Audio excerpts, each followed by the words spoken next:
রব্বুল আলামিন বাংলাদেশ সশস্ত্র বাহিনীর যত সদস্য দেশে বিদেশে শান্তি মিশনে যে যেখানে যে দায়িত্বে নিয়োজিত আছে, আল্লাহ সবাইকে আসমানি জমিনি বিপদ আপদ থেকে হেফাজত করুন। সকলের উপর, সকলের পরিবার পরিজনের উপর রহমত নাজিল করুন। আয় আল্লাহ, আমাদের দেশের সার্বিক শান্তি সমৃদ্ধি দান করুন। আমাদের দেশকে ও দেশবাসীকে হেফাজত করুন। আয় আল্লাহ, আমাদের ভুল ত্রুটিগুলো আপনি ক্ষমা করে দিন। রব্বুল আলামিন আমাদের দোয়াকে আপনি কবুল করুন। রব্বি রহমহুমা কামা রাব্বায়ানি সগীরা।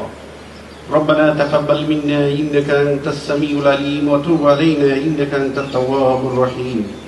آمين برحمتك يا أرحم الراحمين.